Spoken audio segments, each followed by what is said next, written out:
Welcome back to Muscle in the Morning. I'm Dave Palumbo, and today is Thursday, June 14th, 2018. And let's find out what's going on in the world of bodybuilding and fitness.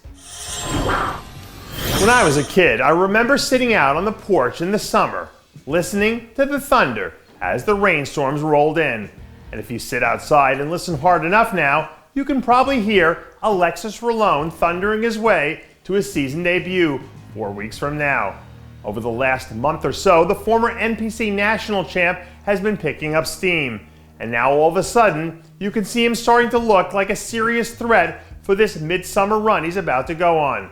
When he was at the peak of his powers last year, we saw him come pretty damn close to stealing a few wins at the Tampa and California Pro shows. But if he's anywhere near as good as we're hearing, I have a hard time believing that he'll have to worry about settling for second very much longer. As a certified movie guy, I can tell you that there are very few times in life where you find that the sequel is ever better than the original. But at this year's Bikini Olympia, defending champ Angelica Teixeira is hoping to show the world that last year was only an appetizer for what she's about to bring next. Lately, Teixeira has started to look more and more like that unstoppable force that she was last September when she marched in to claim her throne in one of the more dramatic bikini finishes we've seen in recent memory. With less than 100 days to go, you know the tensions are probably riding high in the Teixeira camp right now. But as long as she sticks to doing what brought her to the party in the first place, you have to give her the edge right now as the early favorite as we start to head down the home stretch.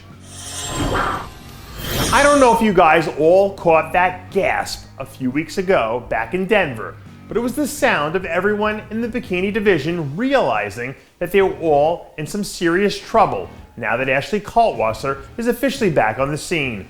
The winningest athlete to ever set foot on a bikini stage came back with a vengeance a few weeks ago in her blowout win at the Mile High Pro, where she looked every bit the part of someone who has plans to wrap her hands around another championship trophy down the road. I'm not sure what kind of voodoo sauce they've been cooking up over there in the Kaltwasser camp, but whatever it is, seems to be pretty damn potent right now. So unless someone out there can come up with an antidote, I believe everyone else heading into this year's Olympia lineup could be in some serious trouble. Good cooks know how important it is to have quality ingredients when you're trying to whip up a recipe. And from where I'm sitting, classic physique standout Cordar Parra looks like he's whipping up something special right now. This week, the second-year pro leaked a few updates from his first career Olympia prep, where we catch him showing off some of the goods that caught everyone's attention at the start of the season.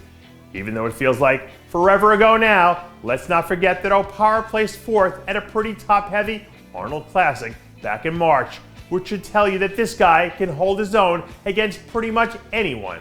But given the fact that he still has yet to square off against the Chris Bumsteads and Breon Ansleys of the world, you have to wonder if he'll be able to repeat that success on the big stage once the pressure's really on. All of my boxing fans out there know that a good jab is the key to setting up your power punches later in the fight. So now that he's got his jab working at last year's NorCal, I have a feeling that men's physique Olympian Tonnell Rodriguez is about to bring the thunder. This week we got word from our sources near the Rodriguez camp that they were gearing up for round 2 of their 2018 campaign, where they'll be looking to build on that solid top 5 effort they had to start the year. With so many shows on the calendar now, it's not hard to imagine a guy with Rodriguez's talent being able to do some serious damage in the right lineup. But if you can get about 5% sharper to go along with that crazy V taper, I'll go on record now and say that a win is entirely within the realm of possibility his next time out. And that does it for yet another edition of Muscle in the Morning. I'm Dave Palumbo, reminding you to always be true to your passions. Make sure to follow us on Facebook, Twitter, and Instagram.